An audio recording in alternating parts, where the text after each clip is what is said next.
कैसे हैं आप सब। हमारे 5 अध्याय के महात्म्य तक हम समाप्त कर चुके हैं, तो आज हम 5वां अध्याय प्रारंभ करेंगे। ओम श्री परमात्मने नमः। 5वां अध्याय। उसके उपरांत अर्जुन ने पूछा, हे कृष्ण, आप कर्मों के सन्यासी की और फिर निष्काम कर्मयोग की प्रशंसा करते हैं, इसलिए इन दोनों में एक जो निश्चय किया हुआ कल्याण कारक होवे उसको मेरे लिए कहिए। इस प्रकार अर्जुन के पूछने पर श्री कृष्ण महाराज बोले, हे अर्जुन, कर्मों का संन्यास अर्थात मन, इंद्रियों और शरीर द्वारा होने वाले संपूर्ण कर्मों में कर्तापन का त्याग और निष्काम कर्मयोग अर्थात समत्व बुद्धि से भगवत अर्थ कर्मों का करना, ये दोनों ही परम कल्याण के करने वाले हैं। परंतु उन दोनों में भी कर्मों के संन्यास से निष्काम कर्मयोग साधन में सुगम होने से श्रेष्ठ है। इसलिए हे अर्जुन, जो पुरुष न किसी से द्वेष करता है और न किसी की आकांक्षा करता है, वह निष्काम कर्म योगी सदा सन्यासी ही समझने योग्य है, क्योंकि राग द्वेष आदि द्वंद्वों से रहित हुआ पुरुष सुख पूर्वक संसार रूप बंधन से मुक्त हो जाता है। हे अर्जुन, ऊपर कहे हुए संन्यास और निष्काम कर्मयोग को मूर्ख लोग अलग अलग फल वाले कहते हैं, न कि पंडित जन, क्योंकि दोनों में से एक में भी अच्छी प्रकार स्थित हुआ पुरुष दोनों के फलस्वरूप परमात्मा को प्राप्त होता है। ज्ञान योगियों द्वारा जो परमधाम प्राप्त किया जाता है, निष्काम कर्म योगियों द्वारा भी वही प्राप्त किया जाता है। इसलिए जो पुरुष ज्ञान योग और निष्काम कर्म योग को फल रूप से एक देखता है, वह ही यथार्थ देखता है। परंतु हे अर्जुन, निष्काम कर्म योग के बिना संन्यास अर्थात मन, इंद्रियों और शरीर द्वारा होने वाले संपूर्ण कर्मों में कर्तापन का त्याग प्राप्त होना कठिन है, और भगवत स्वरूप को मनन करने वाला निष्काम कर्मयोगी पर ब्रह्म परमात्मा को शीघ्र ही प्राप्त हो जाता है। वश में किया हुआ है शरीर, जिसका ऐसे जितेंद्रिय और विशुद्ध अंतःकरण वाला एवं संपूर्ण प्राणियों के आत्म रूप परमात्मा में एक ही भाव हुआ निष्काम कर्मयोगी कर्म करता हुआ भी लिपायमान नहीं होता। हे अर्जुन, तत्व को जानने वाला सांख्य योगी तो देखता हुआ, सुनता हुआ, स्पर्श करता हुआ, सूंघता हुआ, भोजन करता हुआ, गमन करता हुआ, सोता हुआ, श्वास लेता हुआ, बोलता हुआ, त्यागता हुआ, ग्रहण करता हुआ तथा आँखों को खोलता और मीचता हुआ भी सब इंद्रियां अपने अपने अर्थों में बरत रही हैं। इस प्रकार समझता हुआ निसंदेह ऐसे माने कि मैं कुछ भी नहीं करता हूँ। परंतु हे अर्जुन, देहाभिमानियों द्वारा यह साधन होना कठिन है और निष्काम कर्मयोग सुगम है, क्योंकि जो पुरुष सब कर्मों को परमात्मा में अर्पण करके और आसक्ति को त्याग कर कर्म करता है, वह पुरुष जल से कमल के पत्ते के सदृश पाप से लिपायमान नहीं होता। इसलिए निष्काम कर्मयोगी ममत्व बुद्धि रहित केवल इंद्रिय, मन, बुद्धि और शरीर द्वारा भी आसक्ति को त्याग कर अंतःकरण की शुद्धि के लिए कर्म करते हैं। इसी से निष्काम कर्मयोगी कर्मों के फल को परमेश्वर के अर्पण करके भगवत प्राप्ति रूप शांति को प्राप्त होता है, और सकामी पुरुष फल में आसक्त हुआ कामना के द्वारा बंधता है। इसलिए निष्काम कर्मयोग उत्तम है।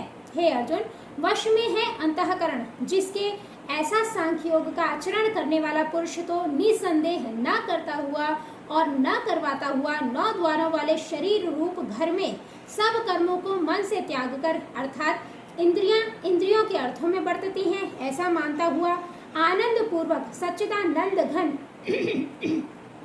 परमात्मा के स्वरूप में स्थित रहता है। परमेश्वर भी भूत प्राणियों के न कर्तापन को और न कर्मों को तथा न कर्मों के फल संयोग को वास्तव में रचता है, किंतु परमात्मा के सकाश से प्रकृति ही बरतती है, अर्थात गुण ही गुणों में बरत रहे हैं। सर्वव्यापी परमात्मा न किसी के पाप कर्म को और न किसी के शुभ कर्म को भी ग्रहण करता है, किंतु माया के द्वारा ज्ञान ढका हुआ है। इससे सब जीव मोहित हो रहे हैं, परंतु जिनका वह अंतःकरण का ज्ञान आत्मज्ञान द्वारा नाश हो गया है, उनका वह ज्ञान सूर्य के सदृश सच्चिदानंद घन परमात्मा को प्रकाशिता है, अर्थात परमात्मा के स्वरूप को साक्षात कराता है। हे अर्जुन, तद्रूप है बुद्धि जिनकी तथा तद्रूप है मन जिनका, और उस सच्चिदानंद घन परमात्मा में ही है निरंतर एक ही भाव से स्थिति जिनकी, ऐसे तत्परायण पुरुष ज्ञान के द्वारा पाप रहित हुए अपुनरावृत्ति को अर्थात परम गति को प्राप्त होते हैं। ऐसे वे ज्ञानी जन विद्या और विनय युक्त ब्राह्मण में तथा गौ, हाथी, कुत्ते और चांडाल में भी समभाव से देखने वाले ही होते हैं। इसलिए जिनका मन समत्व भाव में स्थित है, उनके द्वारा इस जीवित अवस्था में ही संपूर्ण संसार जीत लिया गया है, अर्थात वे जीते हुए ही संसार से मुक्त हैं, क्योंकि सच्चिदानंद घन परमात्मा निर्दोष और सम है। इससे वे सच्चिदानंद घन परमात्मा में ही स्थित हैं।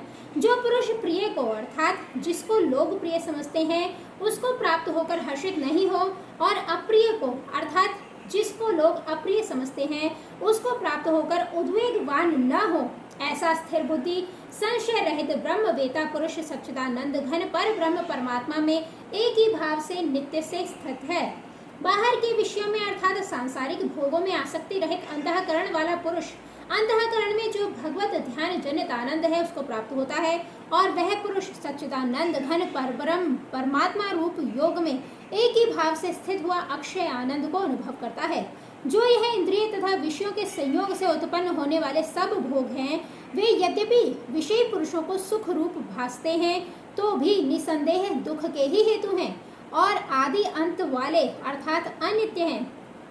इसलिए हे अर्जुन, बुद्धिमान विवेकी पुरुष उनमें नहीं रमता। जो मनुष्य शरीर के नाश होने से पहले ही काम और क्रोध से उत्पन्न हुए वेग को सहन करने में समर्थ है, अर्थात काम क्रोध को जिसने सदा के लिए जीत लिया है, वह मनुष्य इस लोक में योगी है और वही सुखी है। जो पुरुष निश्चय करके अंतरात्मा में ही सुख वाला है और आत्मा में ही आराम वाला है तथा जो आत्मा में ही ज्ञान वाला है, ऐसा वह सच्चिदानंद घन पर ब्रह्म परमात्मा के साथ एक ही भाव हुआ सांख्य योगी शांत ब्रह्म को प्राप्त होता है।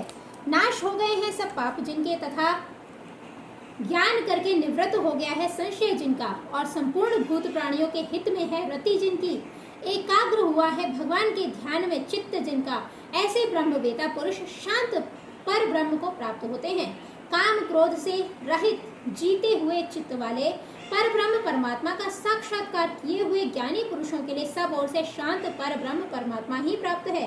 हे अर्जुन, बाहर के विषय भोगों को न चिंतन करता हुआ बाहर ही त्याग कर और नेत्रों की दृष्टि को भ्रकुटी के बीच में स्थित करके तथा नासिका में विचरने वाले प्राण और अपान वायु को सम करके जीती हुई है इंद्रियां, मन और बुद्धि जिसकी, ऐसा जो मोक्ष परायण मुनि इच्छा भय और क्रोध से रहित है, वह सदा मुक्त ही है। और हे अर्जुन, मेरा भक्त मेरे को यज्ञ और तपों का भोगने वाला और संपूर्ण लोकों के ईश्वरों का भी ईश्वर तथा संपूर्ण भूत प्राणियों का सुहृद अर्थात सर्वार्थ रहित प्रेमी, ऐसा तत्व से जानकर शांति को प्राप्त होता है और सच्चिदानंद घन परिपूर्ण शांत ब्रह्म के सिवा उसकी दृष्टि में और कुछ भी नहीं रहता, केवल वासुदेव ही वासुदेव रह जाता है।